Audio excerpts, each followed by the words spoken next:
back here where my phone can see me.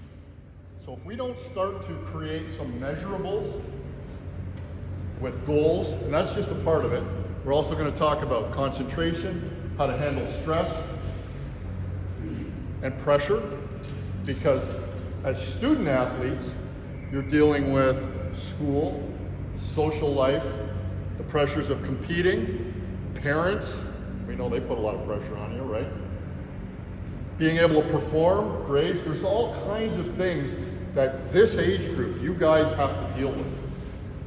So understanding the value of what mental performance can bring to assist in the weight training, the conditioning, the nutrition, the schoolwork, all of that. This is what creates a rounded athlete. Those guys that are playing at the very highest levels in any sport understand the value of mental performance and mental conditioning. And they all have mental coaches, mental performance coaches. If you're talking about NCAA football, NCAA hockey, even at the junior level, at the pro level, mental performance coaches and influences are there to help work with your hockey coaches so that when you show up to the rink, they're not herding cats, they're not yelling at you to pay attention and focus. You guys come prepared and motivated and ready to perform. If you're able to get yourself into that zone and that flow, do you know what zone and flow are? Who's ever played in the flow? Ever been in that zone? Raise your hand. Go ahead. What's your name? I can't hear you. Nick. What's that feel like, Nick? You know, I don't know. Kind of just don't remember it. You're just flowing. You're just going with it. So he said something. You kind of don't remember it. Anybody else experience that? Kind of don't remember it. It just happens, right? You ever think about how you got to that point? No, it just kind of happened. You ever think about what you did that day? Yeah. What your routine was like? What your sleep was like? What your recovery the night before after a game? The food you ate? How much water you drank? Who's ever thought about those things? Okay. So all of these things are part of what mental performance is. So now we have an idea of what mental performance is. You guys might be asking, who is this bearded man talking to me at the front of the room? So my name is Rob Palanti. I was introduced by Coach Nick. Okay, I'll give you a little bit about my background. So I grew up in Mississauga. I played, because of my age, it used to be the MTHL back then, and I played with the Marlies, and I played with the Red Wings, and I know the ages have all shifted a little bit, so I'm still even getting used to this U11, U12, so, you know, my midget year, which would be, I guess, U17 now, we had a team that went to, back then, what was called the Air Canada Cup. So it was the National Midget Championships. And I played, so our Red Wing team, we won the MTHLs, we won the cities, we won the Ontarios, and we got to go play in the Canadian Championships. And I got to play against guys like Rod Brindamore. You may know who he is. He's now, again, he's retired. All the guys I played against are older, but he's the head coach for Carolina. I played against this guy by the name of Joe Sakic. I played against a handful of other guys who went on and had great NHL careers. And I finished with more points than most of those guys in that tournament as a defenseman. So you're sitting here going, who the hell is this guy? So I went on from there. I played a year of junior, and I was drafted. I was ranked in the second round of the OHL draft, and because I was interested in an education back then, I dropped down all the way to the fourth round. And I got drafted by the Sudbury Wolves. And I had to make a decision at 16 whether I was going to report to the OHL or whether I was going to continue to pursue an education. So my father was a hockey player also, part of the St. Mike's dynasty back even older, way before me. And he also was able to be a hockey player and a football player, and he played down at school. So he went to a school called Michigan Tech. They were one of the schools that was recruiting me. So I took a scholarship and I went to Michigan Tech. And I left after my first year of junior. I was a 17-year-old, bright-eyed, bushy-tailed. I looked just like a lot of you guys. I had hair like you guys. I don't anymore. That's because of old age and stress and adversity, which we're going to talk a little bit about. But just like you guys, I sat there and I was probably looking. I wish there was somebody like me that was able to come and talk to me when I was your age. We didn't have anybody like that. And so I took this scholarship and I went to Michigan Tech, and I thought I was a cat's ass. 17 years old, full ride, going to a D1 school. I was on campus for 3 days. 3 days. And I made a decision. Listen to the words I'm using. I made a decision to go to a frat party, because why not? That's the thing you do when you go to school, right? And it was going to be fun. And at that frat party, a lot of the other guys on the team were there. And at the end of the night, I was still one of the only guys left there. And I was left there with one other guy from my team. His name's Randy McKay. Randy McKay's got a Stanley Cup ring. He played with New Jersey and Dallas and Detroit. And him and I wound up in a little bit of an argument with 5 frat boys. And those 5 guys went outside, and Randy grabbed me and he said, "Come on, kid, we're going outside." And what happened was Randy got in a fight with one of these guys while he was playing pool, and the guy tried to sucker him. Randy wound up having 46 fighting majors in the NHL one year, and he grabbed me and he goes, "Come on, kid, we're going outside." So we went outside, and at that point I made a decision to support my teammate, and I got in a fight. And on day 3, being on campus, I broke my hand. I hadn't started training camp. We were just finishing orientation. School hadn't even started. So now I'm already behind the 8 ball. And I tried to cover it up. I tried to not tell the coaches. And I started training camp with a broken hand. I broke this hand, and it was a boxer's fracture, and the bone started to come up through the skin. I was 3 days into training camp, and I couldn't take the pain anymore. So I had to go show the coaches, and I had to tell them what happened. Randy lost half his scholarship, and they put my hand in a cast, and I played 1 game my first year. Okay, I got redshirted. That was a decision that I had made. I had to live with it. Came back the next year. Guess what?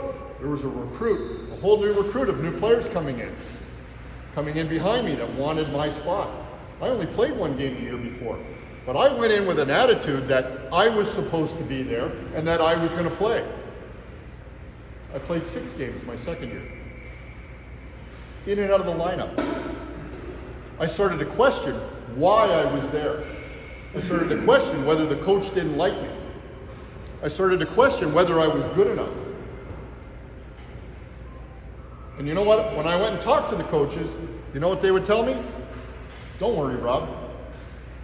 Keep working hard and be patient." So, what's your name? Lucas. Like my son looked up. Lucas. You know Lucas. I'm going to keep an eye on you. Lucas, if you weren't playing and you weren't in the lineup, and you went to coach and said, "Coach, what do I got to do?" And he told you, "Lucas, just be patient and keep working hard." What does that mean to you? Keep pushing. Okay? And then the next game comes, you go a whole week doing what you think the coach wants you to do, and you're not in the lineup. Now what? You get angry. Okay, that's a natural response. That's an emotional response, right? Now what do? It starts going downhill. Your mind, your mental game starts to decline. Now, that doesn't mean that I wasn't big enough, strong enough, or fast enough. But when my mind left my body and started to become distracted, we're going to talk about distractions, all of a sudden now, it didn't matter how big or how fast or how strong I was anymore. Because I used to hate coming to the rink. I used to hate going to practice. I used to hate the coach. And I was living up in Houghton, Michigan, which if anybody knows where that is, if you know how sometimes you use your hands as a map, it's way the hell up here. right underneath, what's that big lake at the top, guys? Geography majors? Anybody? Superior? Come on, guys. This is throwing a little education in here. Lake Superior, right? So it's cold, and it's damp, and it's dark, and I was alone. And I'd watch my teammates every other weekend fly out and play while I stayed home. Anyways, enough of the sob story. I came back after my third year. I was still old enough to play junior. I played a half a year at junior, and I wind up going out and playing for 2 years at Acadia University. Great hockey, youth sports. We wound up going to the national championships in my second year, and I was invited to 5 NHL camps. Missed my draft year, and I was supposed to be drafted pretty high, but I missed my draft year because I was injured and I wasn't playing and I had a shitty attitude. So now I'm at Acadia. I get an opportunity. I have 5 opportunities to go to camp. I picked, how many of you guys know the Minnesota North Stars? They're not? Okay. So I was there back when they used to be in Minnesota. So I went to their training camp. My first shift on the ice, puck gets dumped in my corner. I get run from behind by this guy by the name of Reed Simpson. I turn around, gloves are off, and off we go. And I did pretty good for being a college kid. I held my own. He put my top teeth through my lip and I needed 24 stitches, but I broke his nose. And now all of a sudden, I became pigeonholed as this fighter. That's how quickly my role changed from being a college hockey player to a fighter. One shift. I spent the next 4 years in the minor leagues fighting with an education. I'll tell you how bad it got. It got so bad that I developed a drinking problem. And that was my coping mechanism because I didn't have a mental performance coach to help me deal with the things that were going on in my head. That's how quickly things can spiral.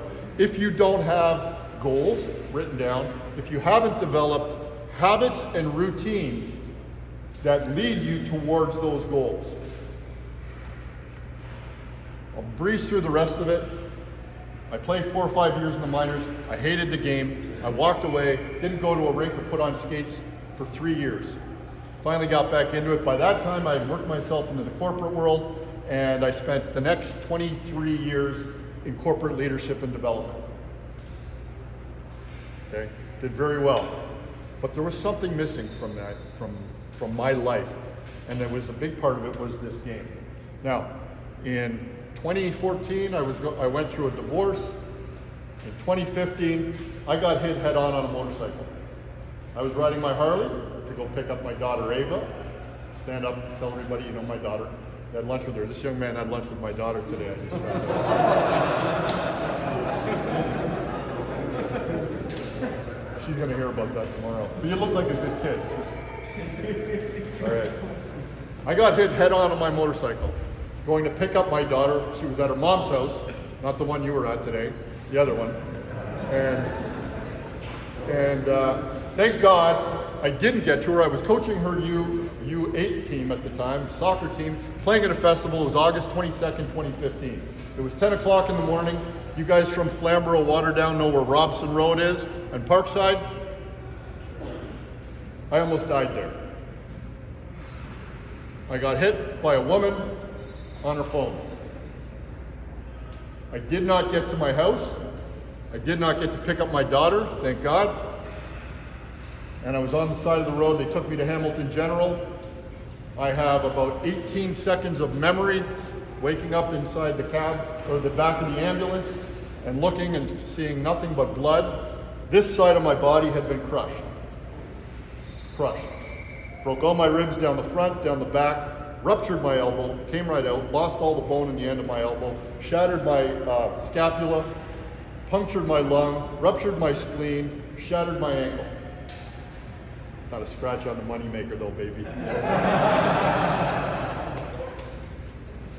So I woke up 2 days later in ICU, and they were telling me that I was going to be in the hospital for 120 days. 120 days. Ava's mom wasn't working at the time. I was working as a contractor down in Atlanta, and now here I am lying in bed in Hamilton General with tubes and pipes and stuff coming out from everywhere. I was a mess. 8 surgeries to put Humpty Dumpty back together. Thank God I was wearing a helmet, you guys, because the helmet saved my life. I had a picture of the helmet. It actually was shattered and torn all the way around the helmet when I hit the gravel road on the side of Parkside. So I had a choice when I was lying there. I could feel sorry for myself, or I could get out of there as quickly as I can because I had a responsibility to 2 kids and an ex-wife. And even though they told me I was going to be in there for 120 days, I walked out in 40. I walked out in 40. I didn't watch 2 seconds of TV while I was in there. I had a nutritionist come in. I had bands set up on the right side of my bed so I could work my arm and my right leg because this side of my body was immobilized. Thank God I'm Italian and I got relatives in Hamilton. There was 3 fridges full of food. I never ate a meal from the hospital. I fed half of the people on that floor. And I made it up in my mind that I needed to heal myself mentally. This is the power of your mind. Every single one of you guys sitting in here has the ability to achieve anything you want to achieve when you learn how to use this. Now the challenge with this group here is this isn't going to be fully developed for a few more years. Your frontal cortex doesn't develop in your head for most young men in your brain until about 21, 22. So you might be looking at me right now and going, yeah, okay, buddy, no worries. I got this. I thought the same way. I didn't know somebody was going to hit me. I'm not supposed to be here. That first night in the hospital, I was given my last rites. They told my family, all you can do right now is pray. My kidneys failed, everything went. But I came out of it, and when they moved me out of ICU and they put me back in a normal room, I had a nurse come to me. And she said, we've seen a lot of people have motorcycle accidents with less injuries than you and not survive. You've been given a second chance at life. Don't waste it. Nobody in here knows what's going to happen when you walk out that door. And one of the things that I have learned on my journey, and we're all on this journey, and that's why we have to learn to enjoy it right here, right now. The past doesn't exist, and neither does the future. All we have is right here, right now. That's all you can control. And you learn to control the controllables, and we learn to let go of the things that we can't control. Okay?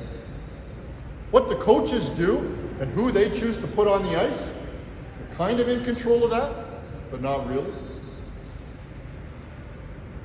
What people think about you,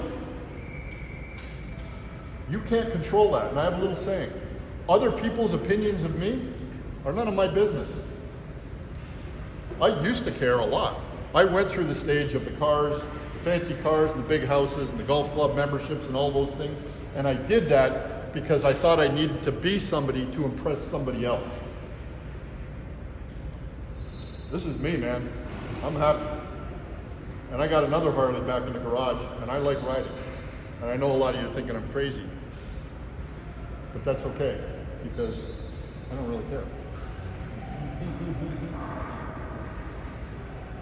What I'm trying to do with you guys here today is just share a little bit about my story, because I was you.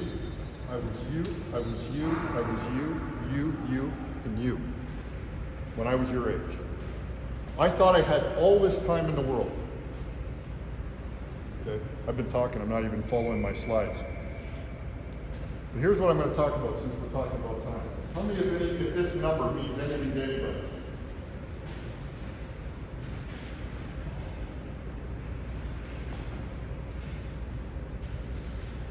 $36,400. What does that mean? There you go. What's your name? Stand up. Give Wes an applause. 36,400 seconds.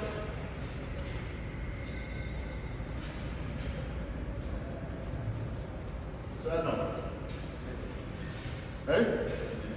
Minutes. Seconds, minutes. And if anybody doesn't know this one, get out of the room right now. All right. That's out. Here's the thing about time, guys. Every single person in here, no matter where you're from, how much money you have, how much money you don't have, time is the only thing that every single one of us gets that you can't get more of and you can't get it back. And you can't buy more. So what you do with those seconds in your day, every single day, is going to become dependent on whether you become successful in getting to the NHL or not. I'm going to skip ahead here. I'm going to show you a little slide. I'm going to ask you guys, you're going to have to come up here and have a look at it because I can't project it anywhere. I talk about time, and everybody raises their hand when they say they want to get into the NHL. So I'm going to ask you this. How committed are you? These numbers are a little bit skewed, but I want you to have a look at this, okay? Not to scare you, but to understand the level of commitment it's going to take for you guys that raise your hand and say you want to play in the NHL. If you want to come up and have a look, I'll let you come up and have a look, but I'll read this to you. And these numbers are a little bit older. Right now it says there's 560,000 minor hockey league players in Canada. That number is actually 670,000 today. 670,000 kids out there have the exact same dream that you do. 7% will get drafted into junior, WHL, Q, BO. 7%. Of that 7%, 2% will be drafted into the NHL. Yeah. 670,000 players, 7% get drafted junior, 2% of those guys are going to get drafted into the NHL. Now, getting drafted isn't the end-all be-all because I can show you statistics about undrafted players who are playing there, and I'm sure we all know a few of them, okay? So let's not get hung up on drafted, but let's go by what these numbers mean today. Of that 2% that gets drafted, 0.25. So I say 0.025. That's the percentage of the 670,000 players that are registered. This is who makes to the NHL.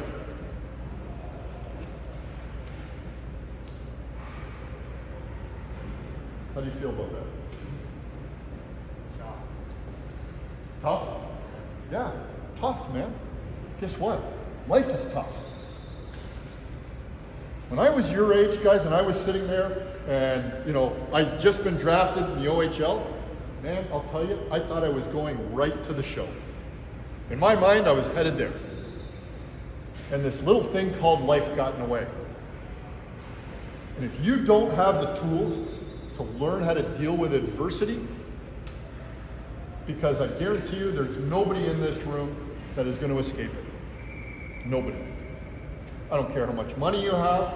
I don't care how much money your parents have. I don't care what kind of car they drive or what your friends have or don't have.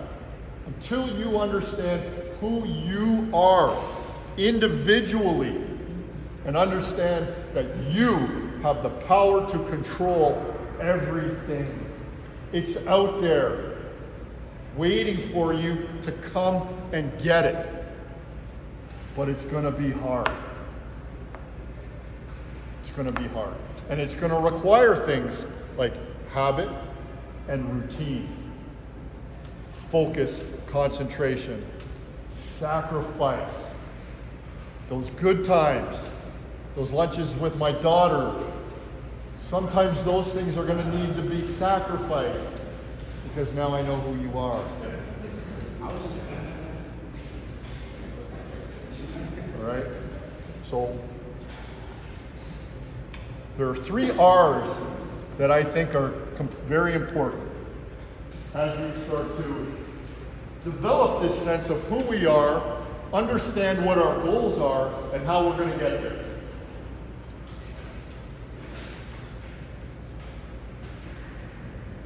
Am I doing on time? The first one is ritual. What's that mean? You guys are hockey players. You don't know what rituals are? You have to do the same thing every day. Say that loud. Do the same thing every day. Okay, that's a good part of it. Doing the same thing every day.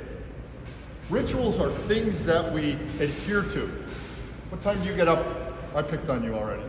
Michigan. What time do you get up in the morning? 7:30 every day. Most of the time. What time do you go to bed? Oh, you're just opened up a whole can of worms there. That's a whole can of worms. Okay, what time do you go to bed? 11. What time do you fall asleep? I think you're lying. In fact, I know you are. And I'll guarantee you, every single one of you lying sons of bitches in here, every single one of you. Because I got 2 kids at home, don't I?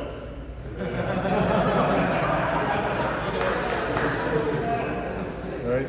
And if I catch you FaceTiming my daughter past 11, we're going to have a discussion.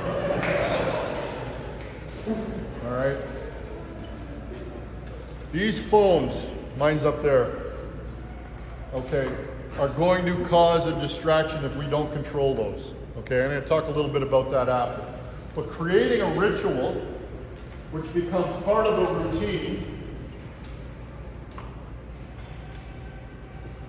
this is waking up at the same time, going to bed at the same time, eating at the same time, doing all these little small things every day that you probably would, if I told you what they all are and I listed them out, you go, oh, it's so boring.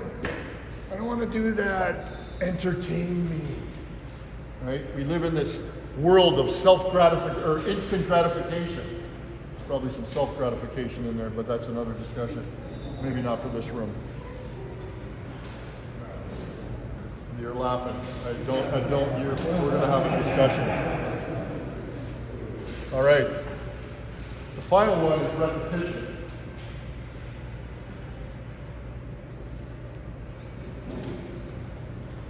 How many times you've been on the ice and coach is making you do the same drill over and over and over and over and over and over and over and over again? How many times? Raise your hand. Is that fun? No, it's not. I mean, Why isn't it fun? because when we do it a lot of times, it's difficult to draw. Is it? Yeah. And so is there anything wrong with doing it wrong?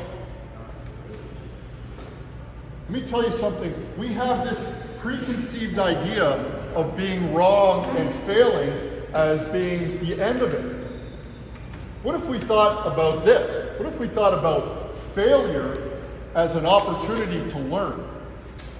Failure is only failure when you decide it's final. When your coach is telling you that you're doing something wrong, do it again. Do you think it's because he wakes up in the morning and he says, what's your name again? Wesley? Okay, I'm going to ask you 19 more times, so just be remembered. Wesley, you know what? Wesley, I'm going to stick it to Wesley today. I'm going to stick it to him. Which one's your coach? Nick. Coach Nick. Coach Nick, you ever woke up in the morning and said, I'm going to stick it to Wesley today? Not usually. Not usually. Once in a while. He probably deserves it. He probably thinks so. Right? Probably think so. And I'm sure there's other guys in here that think, oh, the coach hates me. Why is he making us do this? right? There's a reason. We don't get good at something until we develop a ritual, a routine, and repeat it. Our brains love routine. Our brains love routine, okay? And we have what's in our brain called a little reptile brain. The reptile brain, okay, is really when you're lying in bed or when coach is making you do something and you'd rather be lying in bed, saying, oh, it's warm and cozy in bed. That pillow's so soft and those blankets are so nice and warm. I'd rather be there. Mental toughness is saying, screw that. I'm going to do this. I'm going to do it until I get it right. Over and over and over. So you guys are in that 15 to 18-year-old age range, right? Typically? Okay?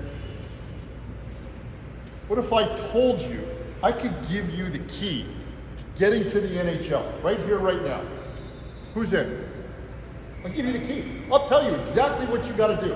Who's in? Raise your hand. Okay, so here's what you got to do. For the next 5 years, every single day, you got to get up at 5 a.m. You got to do 20 minutes of visualization. You got to write in a journal. You got to go downstairs and you got to eat a healthy meal. You got to go to school. I can give you a whole list of things. You got to do them every day for the next 5 years. Are you in? What's visualization? I love when people ask me questions like that. I'm going to talk about that. The commitment that you have to make to get into the NHL is exactly what I just outlined. That 0.25% means the odds are stacked against you unless you decide that you want to do it. And guess what? This world is an abundant place. Everything you see in here, these whiteboards, these pens, the chairs you're sitting on, this computer, guess where it started? Somebody take a guess where it started. Parents? Anybody? It started right here in somebody's mind. Somebody had to think about it. Somebody had to think, way back, you know what would be really cool? If we had this thing that had some things on the bottom and we could sit on it, because I'm tired of standing up and leaning on rocks. Somebody came up with that idea. And then from that idea, they put effort and work and thought behind that. Next thing you know, we got a chair. We got different kinds of chairs. We got tall chairs, short chairs, wide chairs, soft chairs, hard chairs. Somebody had to think about where those came from or how to create those. Every single one of you guys sitting in here has that ability inside your mind. Visualization, my friend, it's a great segue. Thank you for asking that question. Visualization is a key part of developing that chair. And it's going to be a huge part of your success if you want to get to the next level. If you're on the third line, you want to get to the first line. Visualization, my friend.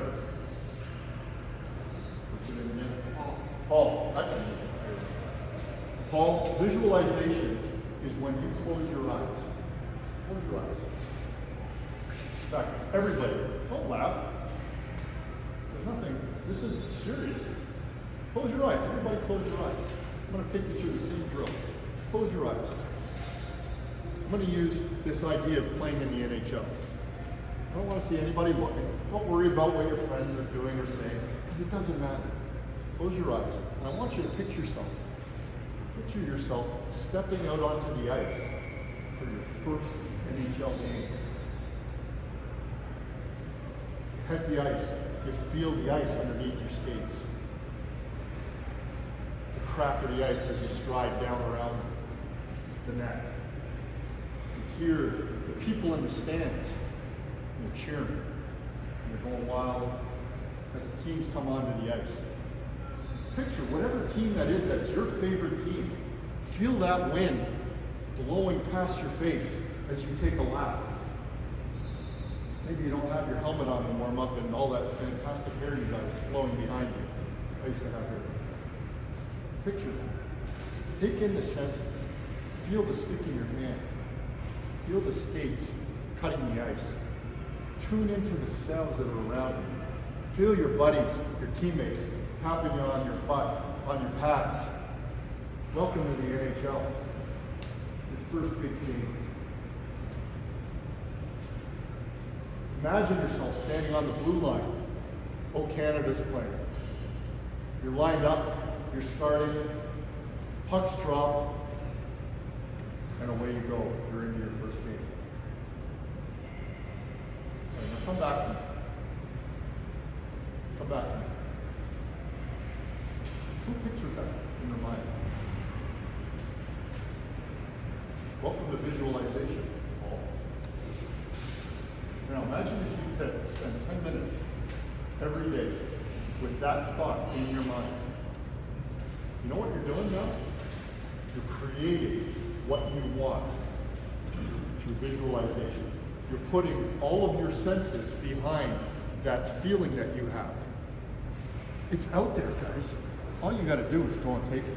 Now, it might not be the NHL all the time, but it might be prior to a game. What position you play? Defense. Love defense. I was defensive. So visualize yourself before a game. You know who you're going to play against. Picture the situations that you're going to be in. Create a highlight reel in your mind. Remember something, when we think, we don't think in words, guys and ladies. We think in pictures. This is how our mind works.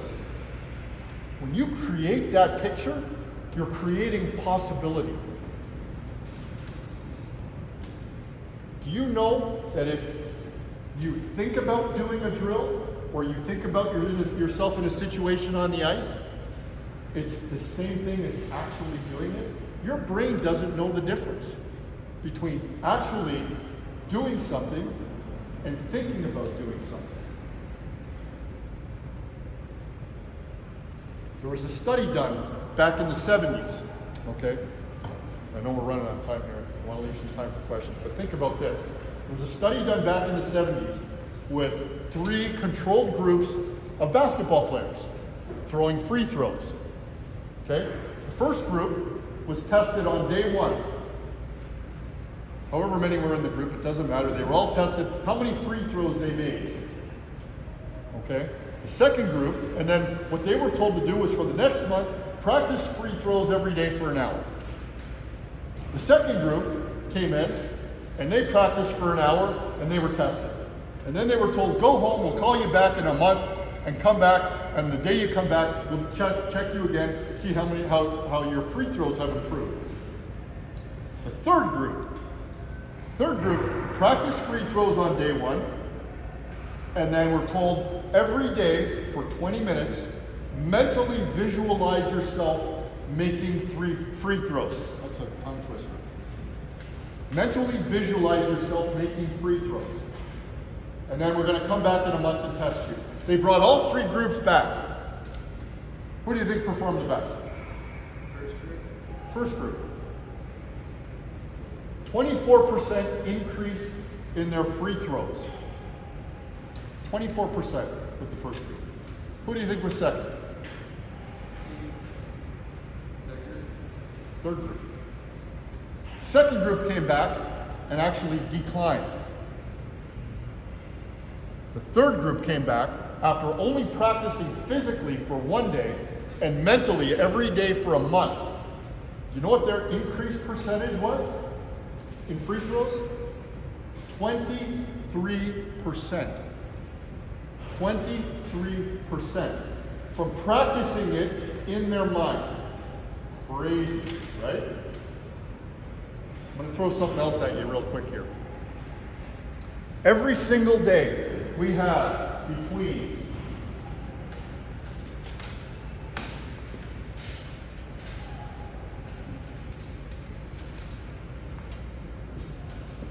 15,000 to 60,000 thoughts.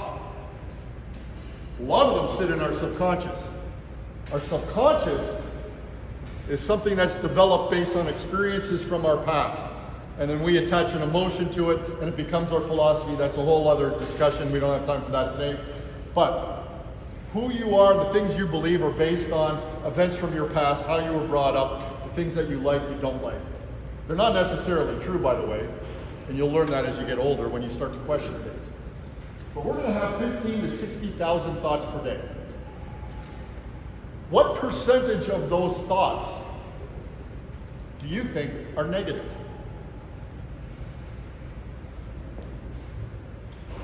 Oh. Half? Anybody else? Yawner. I can see. I can't even tell behind your mask, but you're yawning there. Am I keeping you up? What's your name? Connor. Connor? What's your guess? 60%. 60%. I'm going back row. What's your name? 80? 80. Sorry. He said his name, and he said 80 and 80. Anybody else got a guess? 75%. What's your name? I can't hear you, but it doesn't matter. Sorry. 85% of our thoughts every day are negative. There's another question. Of that 85% that are negative, how many of those are repetitive?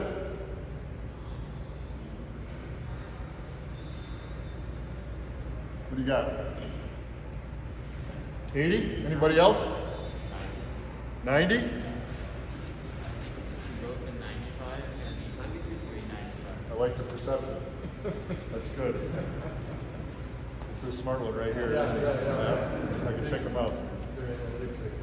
95% are repetitive.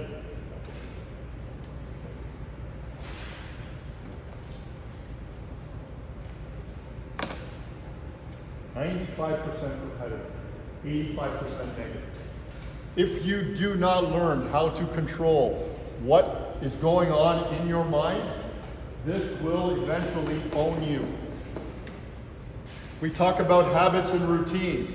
Just like we have to work on creating good and positive habits, negative habits are the tough ones to break. Okay? Negative habits. Hold on a second. I'm going to just share something with you here. If you guys can come up, what I've got is a little video I want you to watch. Okay? This is Davis Payne. He's the assistant coach of the Ottawa Senators. I played with him when I was at Michigan Tech.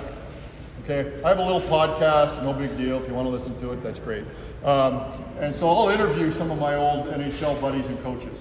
I want you to listen to Davis and what he talks about the habits and the routines of guys that are playing in the NHL. Come on up, come on up. I don't know if that's COVID friendly, then we can have it. All right, I'll try and turn the volume up as loud as I can.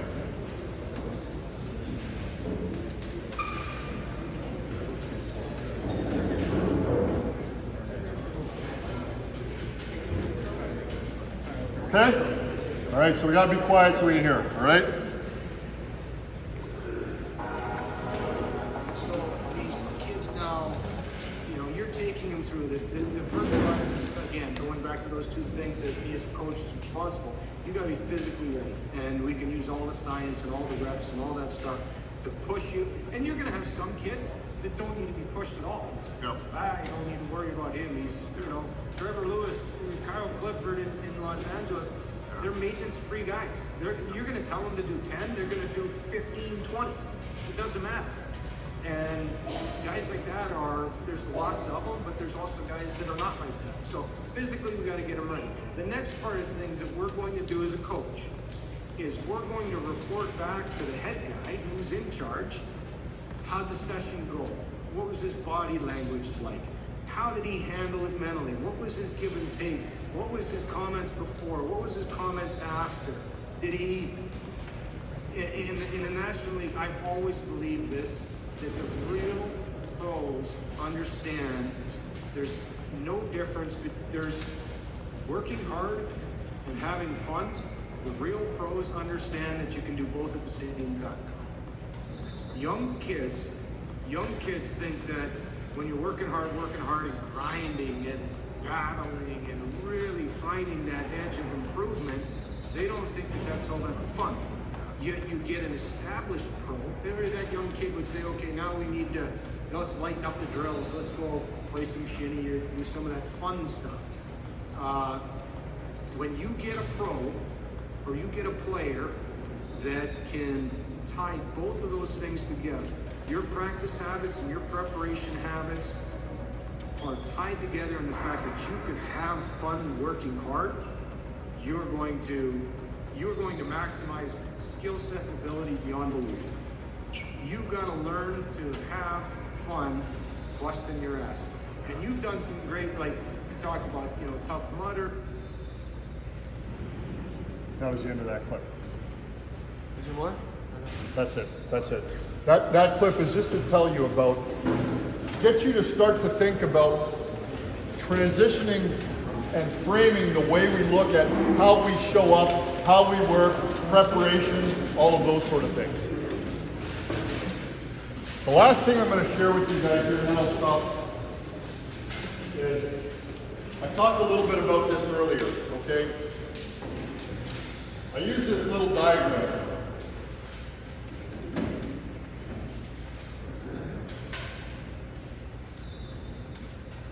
I tell people that we live on an axis between what I call B and D, okay? B is birth, D is death. We are C. C stands for choices. Every single day, everything you do is based on a choice that you make. Whether you get out of bed on time, whether you eat the right foods on time, how you show up at school, how you show up for practice, whether you get mad at your parents, whether you don't. You are in control of those things. Nobody makes you do those things. Yes, there's things you have to go to school, yeah, you gotta do these things. But the choices that you make in between, okay? There's only really two things you have to do. This is gonna sound a little morbid. One of them is die. Every single one of us will die. Okay? The other thing that you have to do before you die is live. So why not make a choice while you're living to be the best? Every single one of you has been imprinted with an opportunity for success. Every choice you make is going to move you further towards success or take you further back. If I put a bag of Doritos and an apple up here, and I said, which one is more nutritious? Which one is more nutritious? Yeah, that's a choice. Once in a while, you're going to choose the bag of Doritos. But when you start choosing the bag of Doritos, you go backwards. Okay? And then hey, it's Friday night. Who's going to the party? Well, even though we got to practice in the morning, I can go to the party. That's another choice. Backwards. Hey, should we go out and have a couple of beers in the parking lot after school? That's not a good choice. Well, one or two. That won't hurt us. Backwards. Here's a simple one. The alarm goes off. You jump out of bed, or do you hit snooze? 1 time, 2 times, 3 times, 4 times, an hour later. That's another choice. Backwards. This is 0 on the failure success scale. And then you ask yourself some point down the road, after all of these bad choices, why am I here? Why did God do this to me? Why am I not successful? I was big enough, strong enough, fast enough, I could shoot a puck like a rocket. Those physical skills don't matter until you make the choice to move towards success. Every time you choose something, ask yourself, is this moving me towards my goal or moving me further away from my goal? 5 minutes on the snooze, That's moving you away from your goal.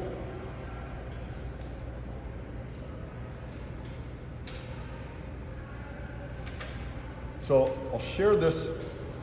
I've got a couple of things that, let me draw it. When I talked about the goals, what am I doing for time? Do we have a hard stop? I got like 10 minutes. 10? Okay. 10 minutes, guys. Bear with me. In my program, I use what I call a goals pyramid. Okay? And the athletes that I work with, they got to fill this out. I tell them how, but they got to do the work. Okay? When you think about where you want to be, ultimately that's your legacy. So if you could move yourself 20, 30, 40 years, 50 years into the future, which we know doesn't exist today, and then work it backwards to the things that you have to do, okay? That's how we determine our output, our outcome goals, our performance goals, and our process goals. So let's just use a year. So this is going to be your outcome goals. Down here you've got your performance goals.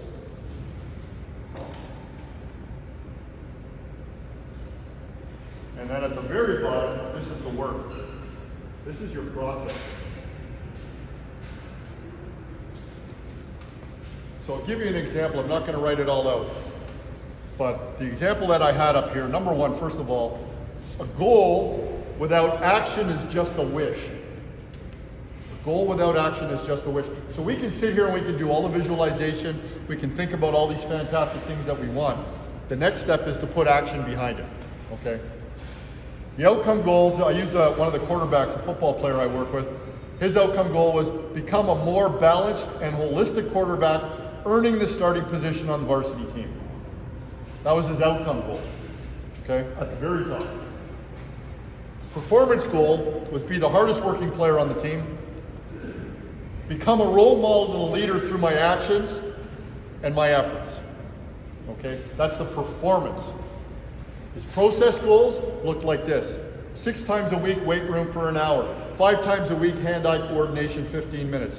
5 times a week, stretching and mobility, 30 minutes. 5 times a week, mental training, 30 minutes. 3 times a week, mental reading, 30 minutes. 3 times a week, throwing, passing drills, an hour. 8 hours of sleep every night, 5 times a week, conscious journaling. Write shit down. When you write shit down, it starts to create more meaning in your life than just having a mental picture of what your goals are. So I know you're going to go home tonight, you're going to write down your goals. We want to write them down with specificity. Specificity. Be specific. I got all fake teeth put in, so that was a long time ago. What I'm trying to say is part of my program is going through this type of information, getting dialed in with very specific process, performance, and outcome goals.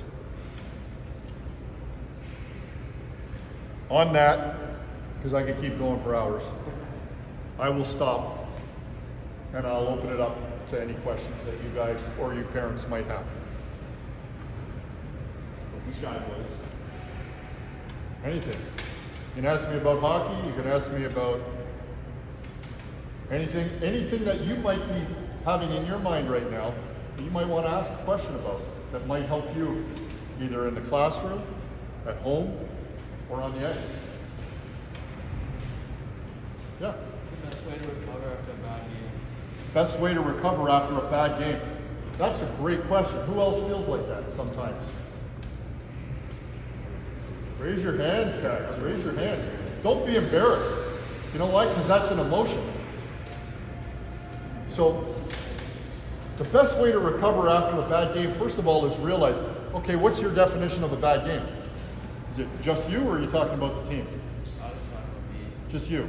Okay, so what's a bad game? What position do you play? You're a goalie. Oh, yeah.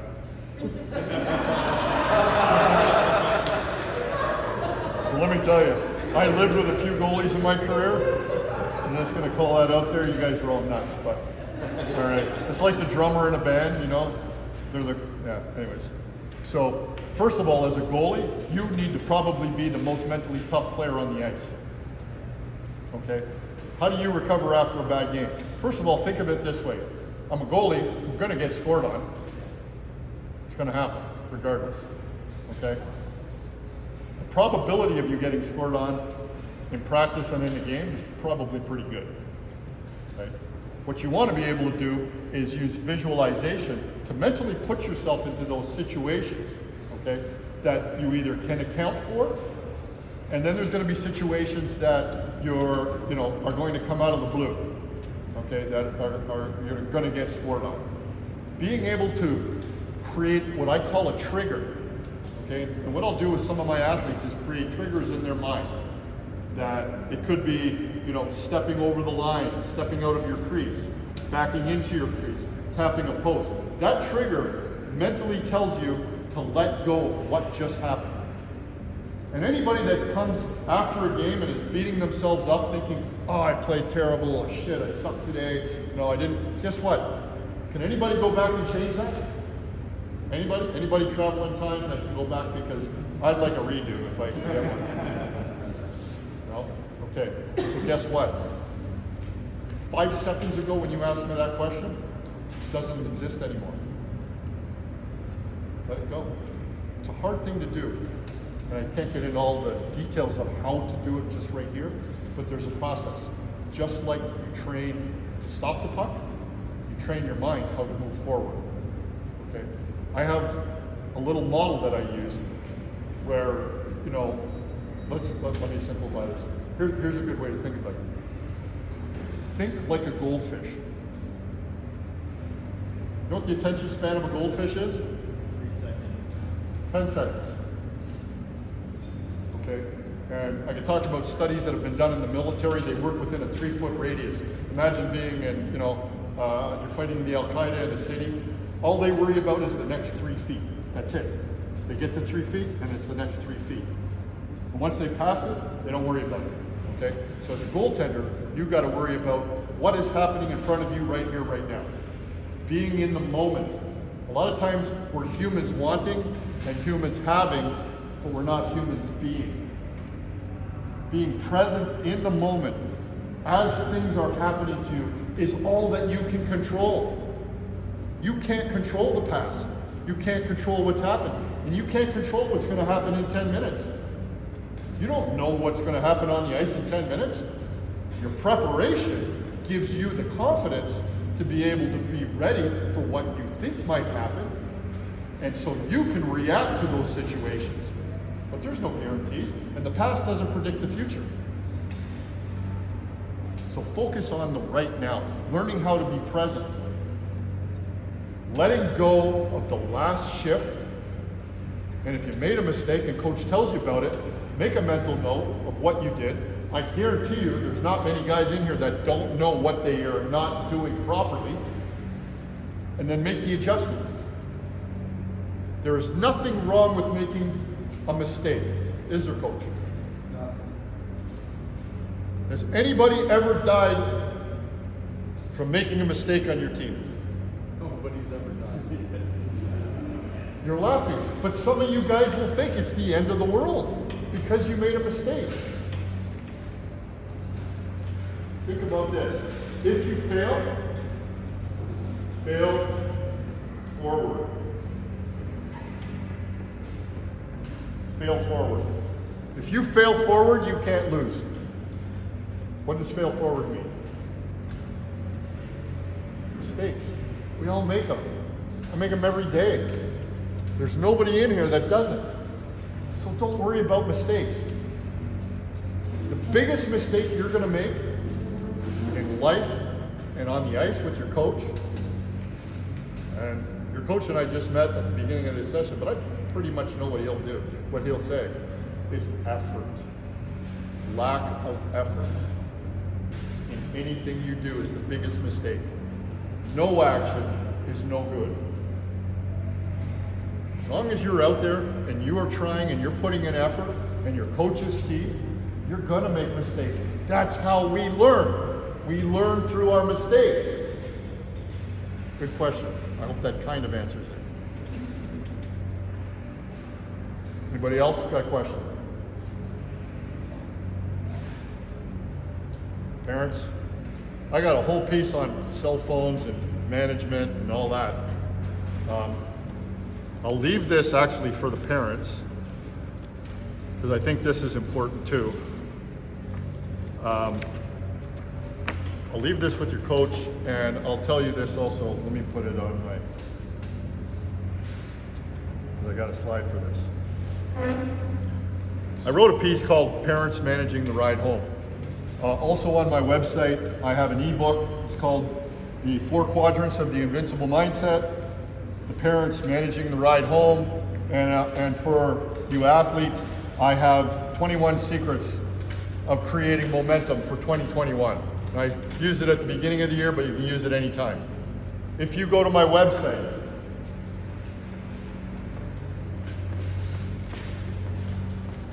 I spent all day making this really nice PowerPoint for you guys, video and colors and pictures. Now I gotta test my whiteboard skills. I'm a terrible writer and printer.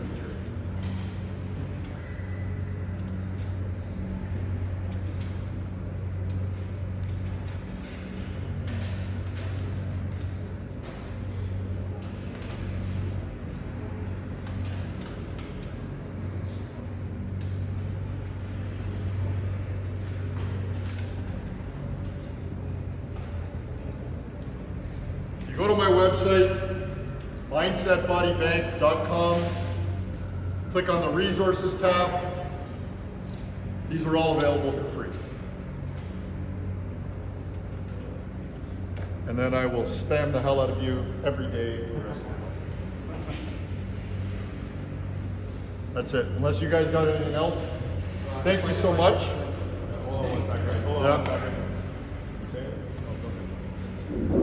Unless you guys have any other questions. Anybody have any last questions? I can say something. And I encourage you guys, every day I put tips on my Instagram at Mindset Body Bank. You'll get a lot of good tips and points on there as well. You will give them a follow. I follow them. Guys, listen. How many? If I can say something. Yeah, absolutely. How many players here attended a power skating session before?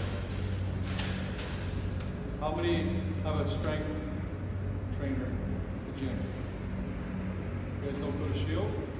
Minutes? You don't go to Shield and everything? Yeah? How many have been to a physiotherapist? How many have a mind coach? Nobody? Why not? How much of the game of hockey is mental? I don't know. I don't know what the number is, but I can imagine. Rob's the real deal. If you guys want, he's got some packages for players, and he'd love to work with all of you guys. So give him a follow, look into him. Parents, if you're interested, reach out. We can talk about an opportunity to work one-on-one. I work in groups, do team stuff too. So, Rob, thanks so much. Really appreciate you coming out.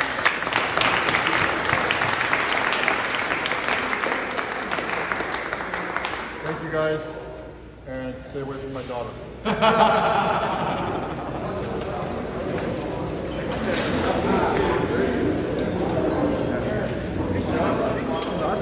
Yeah, nice to see you. I wouldn't have recognized you, man. You got so big.